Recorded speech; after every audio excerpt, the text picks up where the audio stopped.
Welcome to the Building Performance Podcast, where we normally talk about trends in high-performance building and retrofits. But today, we're going to talk about all of the other life forms living in our homes and on us and in us. We're almost at 90 episodes of this podcast, and this is one of my favorite all-time episodes, so I hope you enjoy. And I hope that you stick around all the way to the end because this guy is amazing. This morning, we are so excited to be talking to the author of Never Home Alone, which is a book that was recommended to me a bunch of times. And then I was like, I got to read this thing. And Rob Dunn is an expert in ecology in general, which if you don't know is the study of systems thinking in the world in general, which is great for this channel. Rob, thank you so much for taking time from Denmark, where you are right now. Yes, thank you. Oh, it's great to be on the show. I really appreciate it. So aside from writing fantastic books that change the way people think about homes, which we're going to talk a lot about on this interview, what else are you up to? Why are you in Denmark? So a lot of what I'm doing right now is about food, which I actually think of as being embedded to a great extent in the indoor world. And so it's part of the ecology of the indoors. And so I'm working on the biology of foods in our houses and how it relates to the biology of our homes. And so that's sourdough bread. That's, this is an aside, but it's like fermented mastodon. It's this whole realm of the ways in which we use microbes as tools in our homes, with the recognition that we've been manipulating microbes to our own benefit for a long time, but often not super conscious that that's what we're doing. And so that's what a lot of what I do here. Amazing. So, so let's drill down into the home side of things. You have studied tiny creatures inside of homes, largely because it's like an undiscovered frontier, right? Weirdly, because it seems like we know what our homes are full of. So can you just like basically describe what are microbes? So what I study in homes includes things that are microbes and also bigger things. And so the microbes are just all those life forms. It's a really primitive kind of designation. It's all those things that are too small for us to see.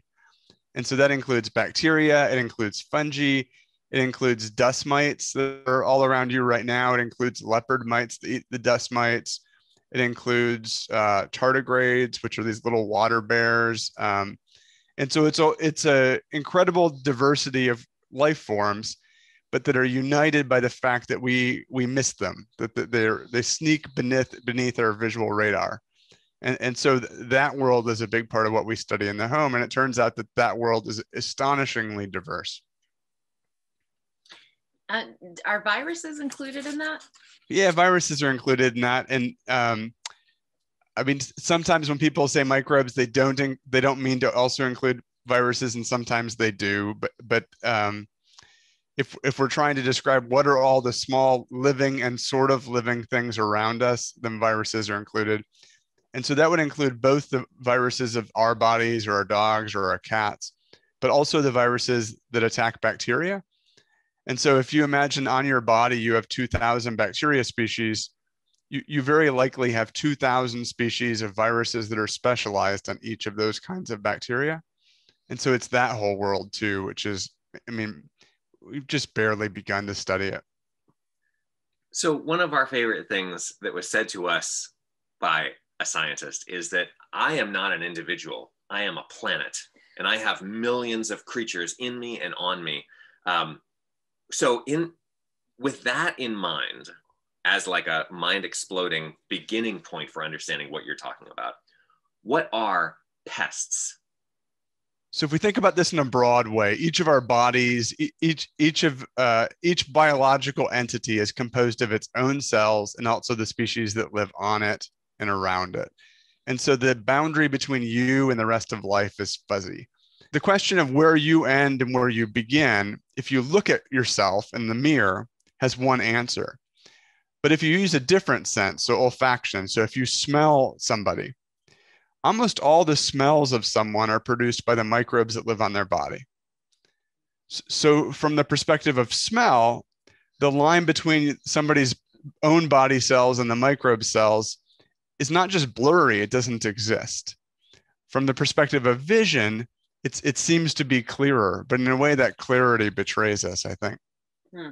And so in that context, I think one of the interesting questions we can ask is, what's a pathogen, or what's a pest? What's a good species? What's a bad species? And for the most part, those designations are designations that have changed as our knowledge has changed. And so pest, I think, often is used to mean something that we can see that we don't like. And so it's very defined by our, what we happen to be able to see, and it's defined by culture too. And so a species that one culture really enjoys is another culture's pest. And so it's a very flexible kind of term. Pathogen, which is not unrelated to pest, is a species that lives on us and does us harm. And sort of a broader frame that includes pathogens would be parasites. And so we don't have a great term that would be for something that lives in our house and does us harm, because how we relate to the species in our house is really very often as a function of our displeasure as much as it is actual harm. And so pest occupies that strange space. And so is a spider a pest? Well, I don't think a spider is a pest in a house, but most of the time a spider in your house is doing you a service. Spider bites are extraordinarily rare. Neighbor bites, far more common. And so if you're worried about two things, your neighbor, far more dangerous. And so in that context, in terms of actual harm, your neighbor is a pest and the spider is beneficial. And so that boundary, I mean, I don't know who you live next to, but in broad terms. I've never heard that. That's really excellent. But I didn't mean it personally about your neighbor. No, that's okay.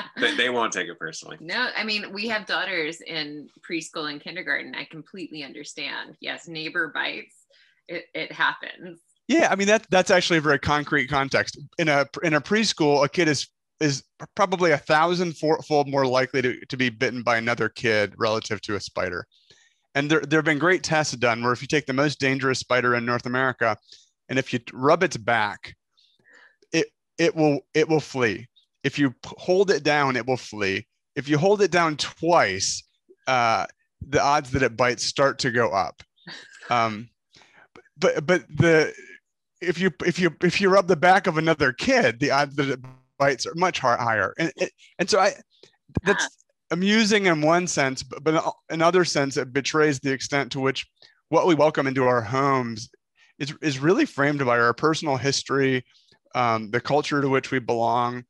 And I think that's important because those perceptions change dramatically over time. And so if you think about what people were comfortable with 200 years ago in the US versus what they're comfortable with today, it's changed radically. And if we go back to the body, where your question started, we find ourselves in a kind of paradoxical situation in that people have become more aware that we depend on all these species that live on our bodies and in our bodies. And at the same time, we're spending more on chemicals that kill those species than ever before.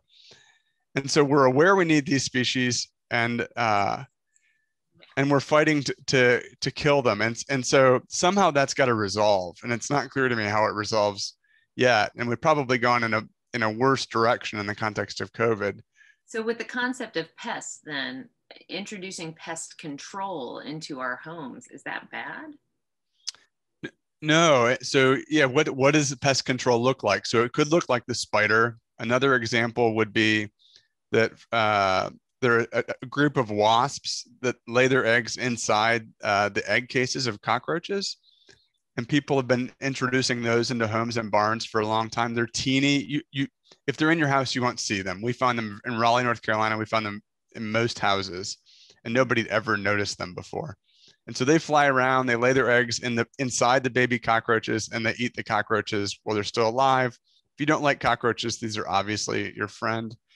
And so that's one model for that. But another model for that is that increasingly when people talk about resistant bacteria, and so MRSA, methicillin-resistant Staphylococcus aureus, a problem in households now. And one of the ways that people talk about treating it is by giving people specific viruses that attack just that bacteria, individual strains of that bacteria species. And so that's also a pest control, same approach. And so I think it's something we should be aware of. And in some contexts, it becomes a management solution. In other contexts, it's just interesting to be aware it's happening. So the pest control that you just described is incredibly sophisticated, and I have no idea where in the phone book I would go to find a person who could give me viruses to attack MRSA. But so here's the question that is begged by. What happens when we in America nowadays tend to favor chemicals over microbes? Yeah, so I can give a better example for this outside of the US that maybe is useful framing for the US answer, which is that in parts of tropical Asia, there are jumping spiders that specialize on eating the mosquitoes that transmit dengue virus. And they eat those mosquitoes only when they're blood fed, so only after they've already bitten somebody, and they're attracted to the odor of those mosquitoes. And so they're definitely a beneficial spider. They save lives. If someone sprays pesticide in the house with those spiders, it kills the mosquitoes and the spiders. But the pesticide eventually wears off. And what then happens is the mosquitoes readily fly right back in. The spiders struggle to recolonize. And so often we're looking at something like this, where if you're spraying pesticides again and again in your house, first of all, it's disproportionately killing those species that are not resistant to the pesticide. So it's leaving any strains of any species that can survive the pesticide. And so it's like you look at the jar of antimicrobials and it says kills 99% of germs. Pesticides are like this too, kills 99% of arthropods. The what's left over invariably is the 1%, which is never what you want. But the other part of that is that part of what you're killing are the species that were actually helping you out in the first place. And so you kind of start this treadmill where what you're left with after you use the pesticide are resistant strains of species. And the species that were helping you to control those are now gone. And so your only solution is then more pesticides, new pesticides. And so as a result of that, our domestic use of pesticides has gone up and up and up and up, as we've used it as the only way to control species. And I think a better solution is that very often you don't need pesticide, that there really aren't any problem species in your house. But if you do find a problem species, in that moment, you can then use it to control what's happening in that moment. And so use it selectively, I think becomes a much more sustainable solution. Sorry, that was a longest answer to a short question. So there's a lot of reporting done that everybody's aware of on some of the problem species that are like dangerous or toxic to people or deadly, because those are the exciting ones. In your book, you dive into one of the species, black mold, particularly in drywall. Will you please just describe what it is that was found about drywall? Yeah, so the species that causes toxic black mold, deadly black mold, is a really mysterious species that we know very little about in nature. And one of the things we didn't understand about this species relative to its wild nature in houses is how it gets into houses in the first place. Because what one often sees is if you have flooding in an area, suddenly it's everywhere. And yet, if you sample the air in a house, which we've done lots of times, it's very rare in the air in houses. And so the mystery in the literature for a long time, and there are plenty of mysteries about this fungus, and so it wasn't even the one that was focused on, was where is it coming from? How is it getting into a house? And how does it seem to know when a house has been flooded?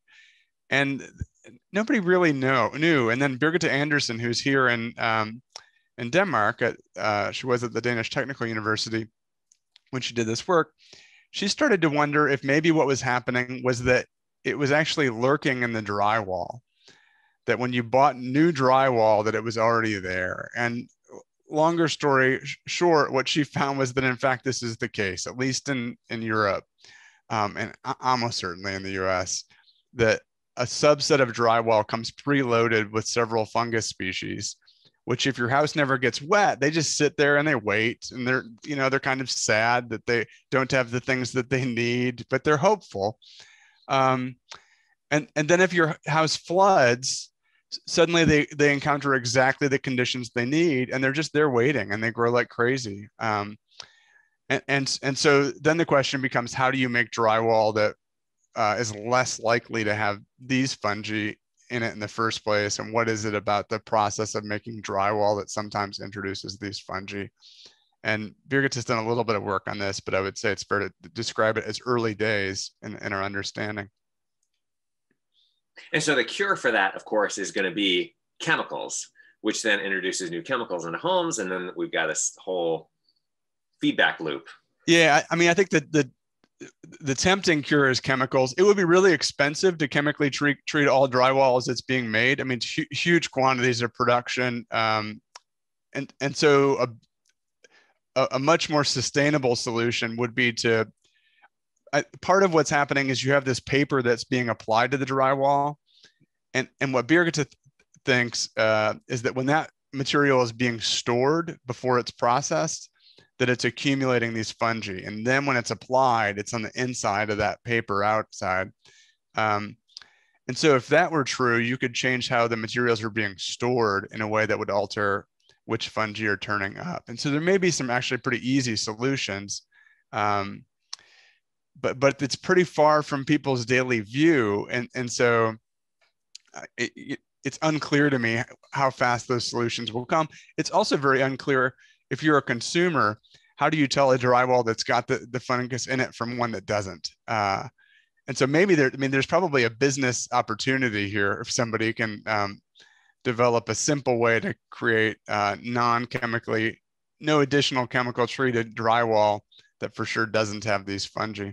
Well, I think the beautiful thing about your book, in the ecological view, the system view of it, is that what I am picking up from it is that having black mold living in my house, waiting and hopeful, is not the worst thing in the world, because all I have to do is just use moderation, which is what you are seem to be a proponent of, and just make sure that I have systems in place to make sure that my house doesn't have leaks from outside coming in, that I don't have leaks from inside causing big problems, that I keep it dry with a dehumidifier. Would you say that that's reasonable?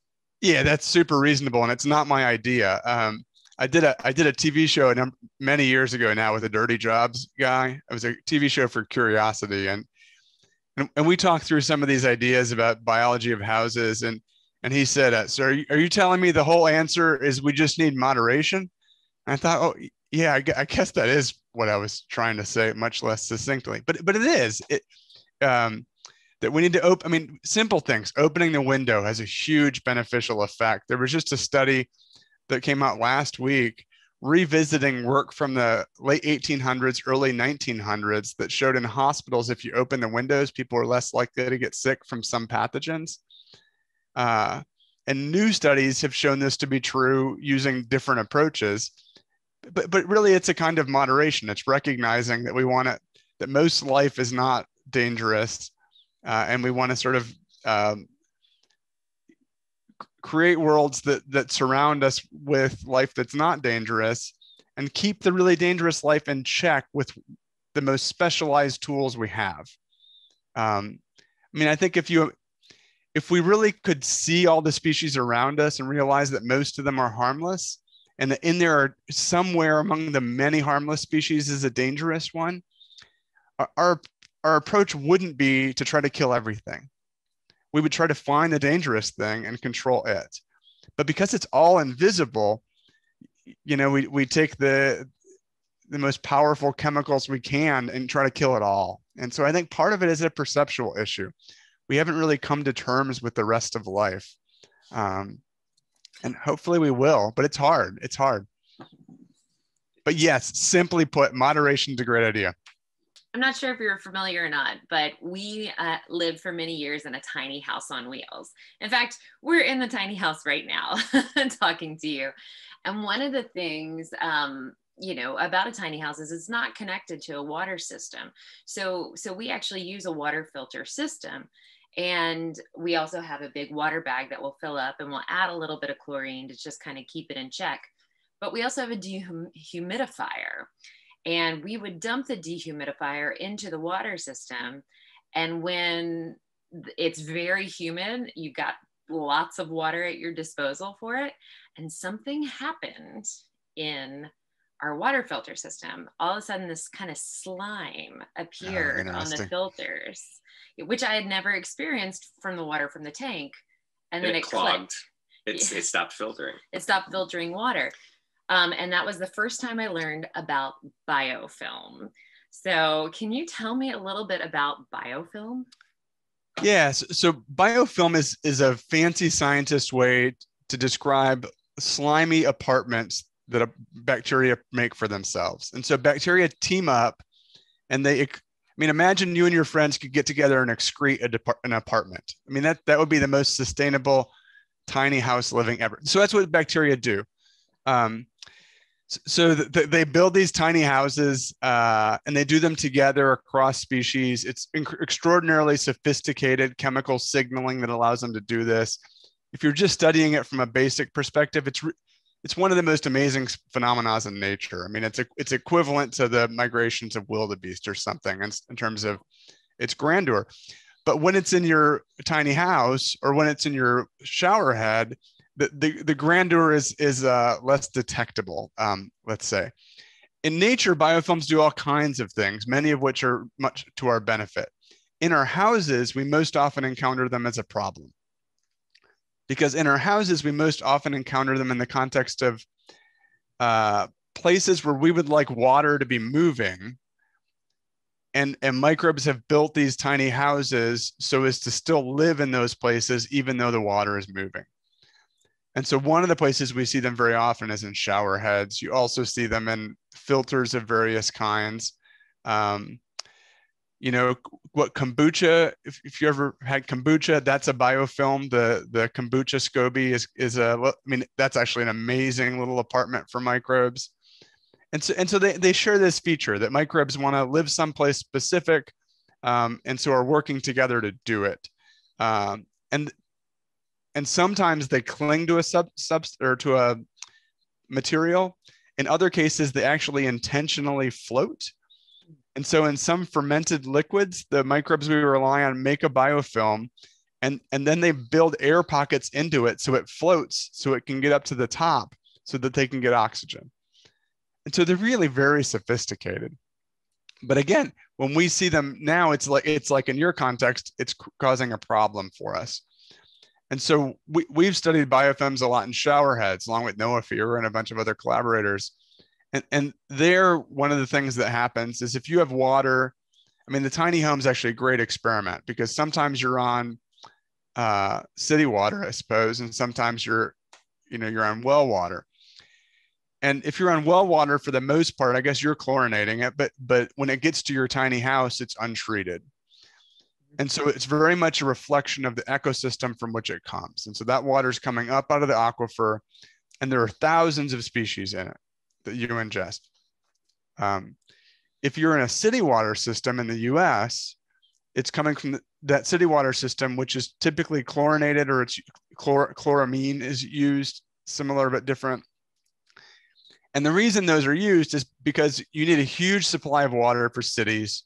And very often it's coming from aquifers that have become polluted in some way. And so you need that treatment to make the water safe. So we broke the natural system, and chlorine is our best fix.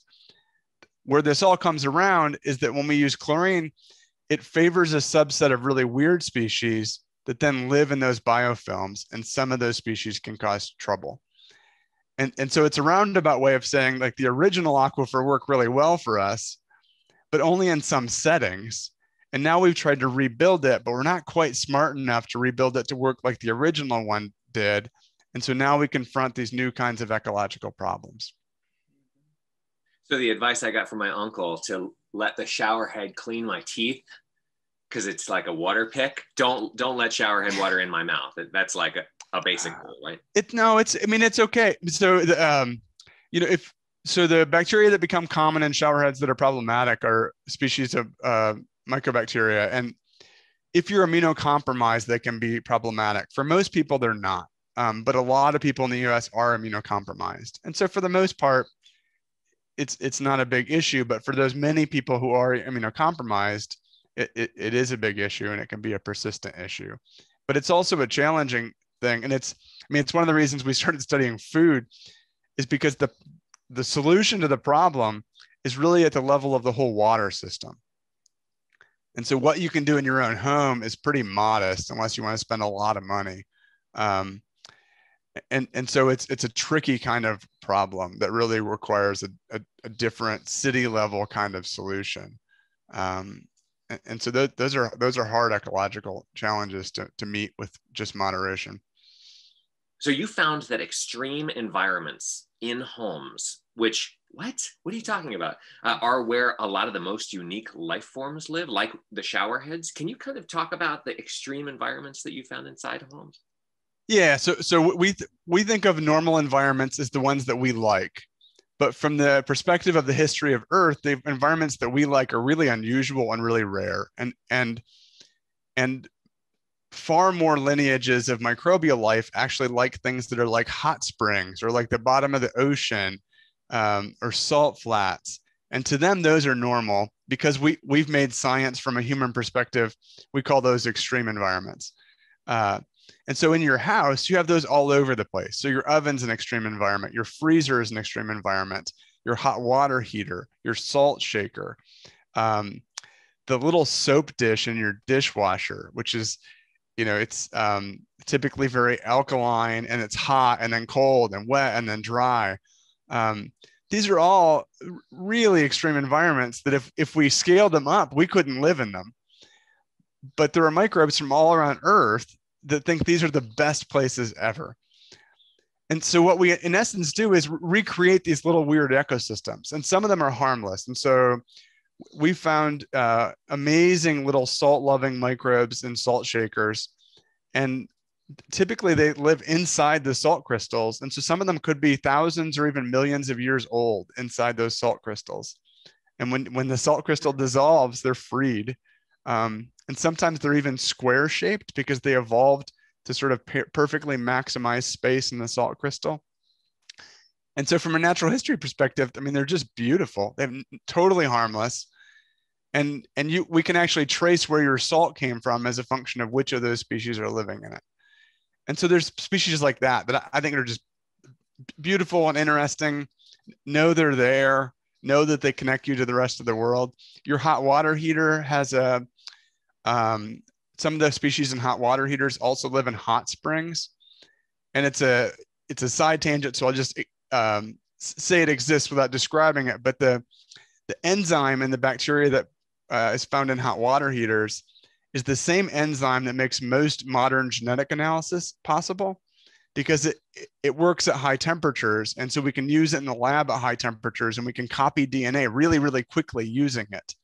And so we depend on an enzyme from a microbe found in hot springs and hot water heaters to do most modern genetic analysis. And so there are all those kinds of species. And I could go through the house and sort of lead you on a tour. And I do in my book. And so you can, I'll not do it here. But then also, some of these habitats favor species that are problematic. And those, as far as we understand today, and there's a group in Slovenia that's done good work on this, especially the habitats that change condition from one condition to another to another, those favor species that are tolerant of many different things, which appears to also increase the odds that they might be tolerant of the conditions found in our bodies. And so there's some worry that those environments might be ones we should pay more attention to. And not that it's that it's an emergency that tomorrow we need to empty all dishwashers and start this process over, but that this is the kind of thing we should know more about and we don't know much about. And interestingly, when people study the International Space Station, which is full of microbes, the things they're worried about are those same things. They're worried about the species that can do well in this sort of mix of conditions, and their potential to colonize the astronauts. And so I think this, for me, is a really amazing part of the home, that we imagine it to be sterile when in fact it's not just not sterile, but it has these very specific habitats that recreate very specific parts of the rest of the world. Amazing. You found, and you have in your book, that there are species called technophiles that don't care about things like wood and paper and eating rotten food. They actually can eat metal and plastic, things that we would consider, like right now, I've got a heat pump up here that's made of antimicrobial plastic. And I think most people think, oh, I've got a doorknob that's got silver ions in it. It'll be bacteria, like there's nothing living on that. Or antimicrobial plastic, as long as it's made out of it, nothing lives on it. But of course, number one, you get a layer of dust over that. And now anything that lands on it is not on the plastic, it's on the dust. And also, it seems like life finds a way, right? So I've heard that mold can be flourishing on any material as long as there's an 80% relative humidity. Can we just start flourishing anything on any surface? Yeah, I mean, I think the Russian space station, the Mir, is a good example of this. So it was covered in microbes. And in fact, when it would get humid in the Mir, there was a point when the windows actually were covered over with fungi that they couldn't look out the windows. And so this is exactly the situation you described. It probably wasn't even 80%. It was just sufficient. But in general, our experience is that I can count on one hand the surfaces that we've studied in which we've found no life. And in those cases, it's hard to exclude the possibility that we just haven't quite looked in the right way. And so I think it's a much more sound practice to imagine there's always going to be life. And the question is, which life is it going to be? And then how metabolically active is it? How much is it doing? And so I think your 80% perspective is a really good one. As you crank up humidity, especially fungi become much more active. And so they might have been there before. They might have been slowly metabolizing. You think about a rock that fungi wear down over thousands of years. Well, that's happening on your doorknob. That's happening on other things. But it may be happening so slowly that it really doesn't matter in any way that matters to you.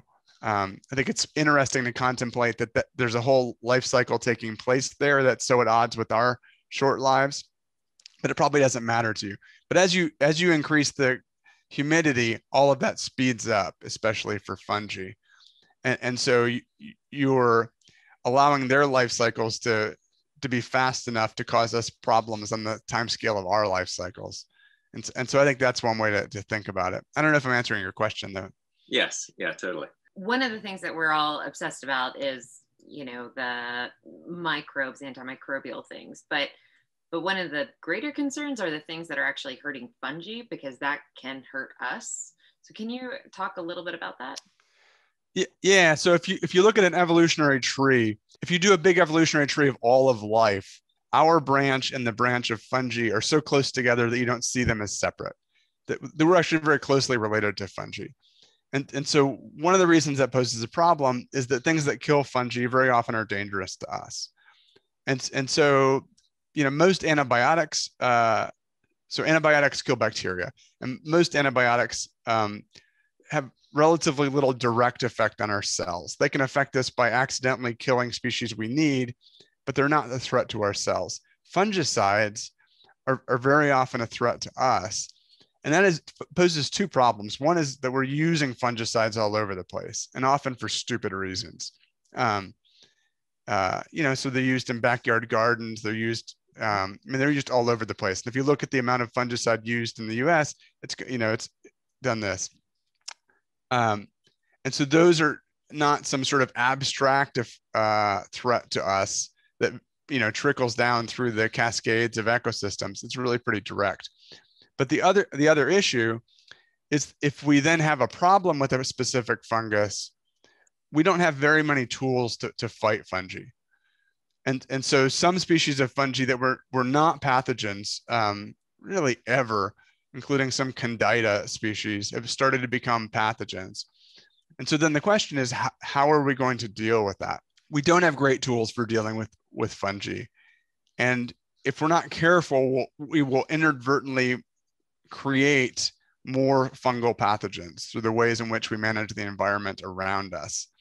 And if that does happen, and some people are seeing signs that it is happening, we then have these pathogens where it's very different from, you think about the story of COVID, which is so horrible and has so transformed the world.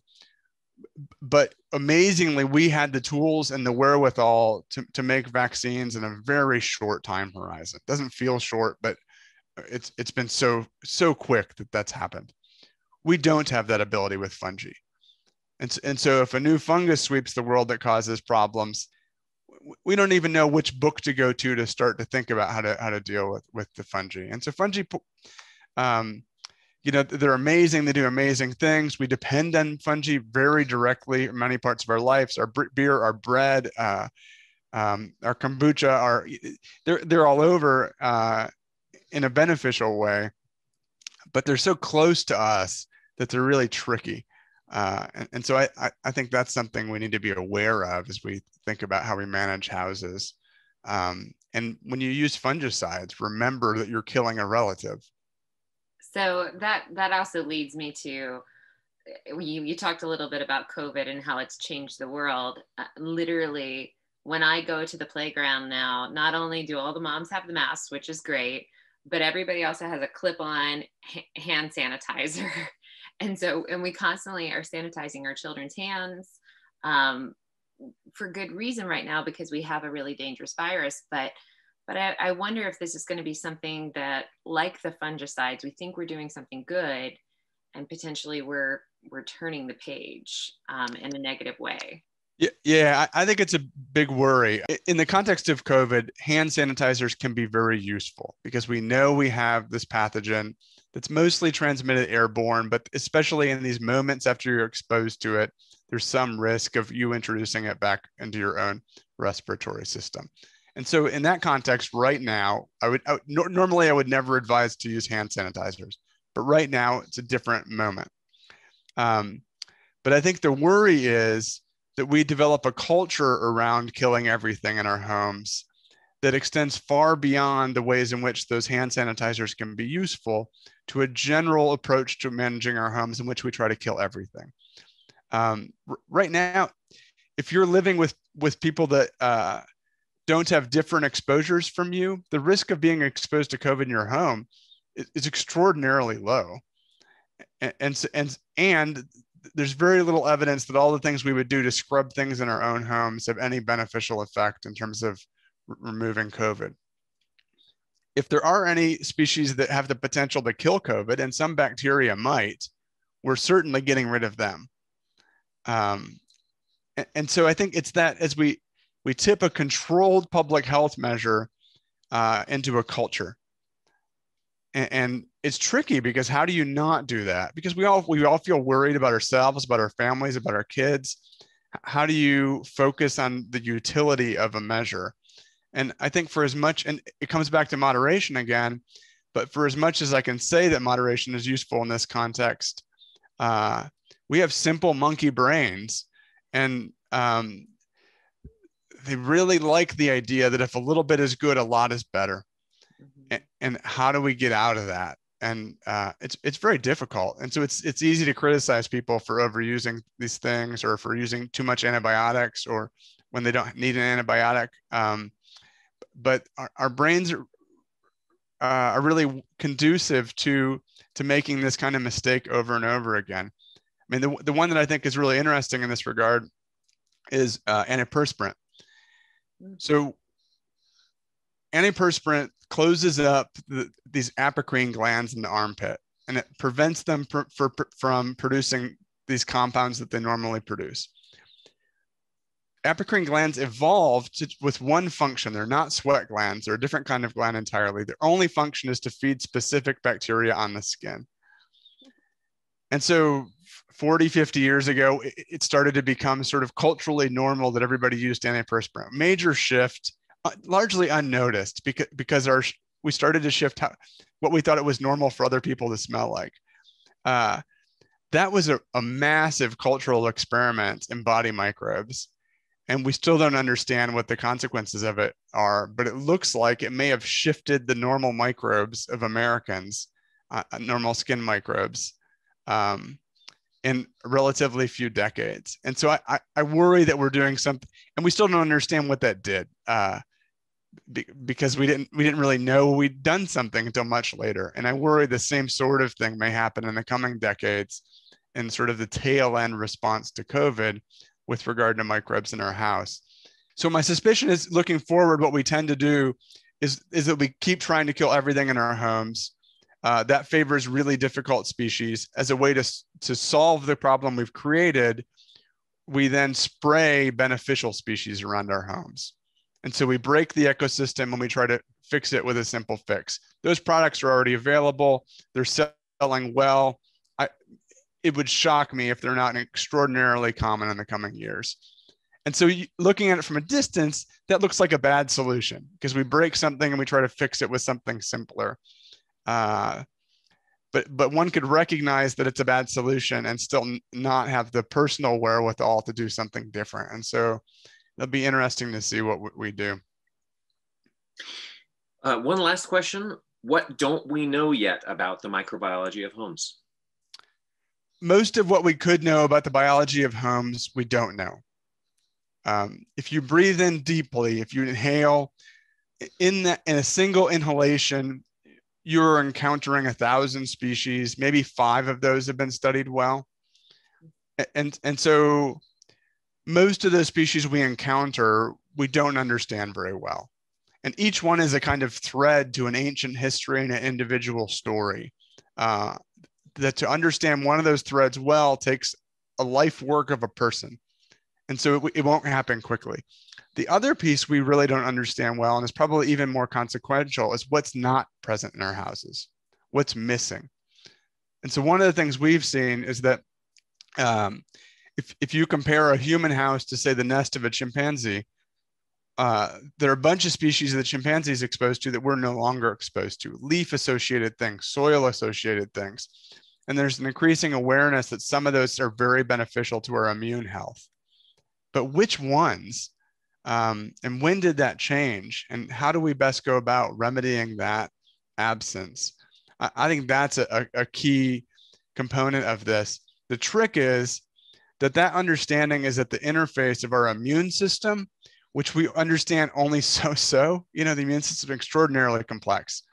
And the diversity of the biological world, which we understand less than so. And so how do you put those things together in a way that's not just a quick fix? And so it's going to take a long time. We're still far earlier in our understanding than we imagine ourselves to be. A bit of humility is definitely necessary as we imagine the world we don't see around us. Well, thank you so much. You are one of our favorite people to interview in the universe. So thank you for being so entertaining. Thank you for your expertise and for writing this book. And for everybody who wants to go out and get one right now, Never Home Alone. We really hope to be talking with you again sometime if you'd be open to it. And I hope that you have a great rest of your stay in Denmark and come back to the States safe. Yeah, thank you so much. It was a real pleasure. And thanks for the good work that you do.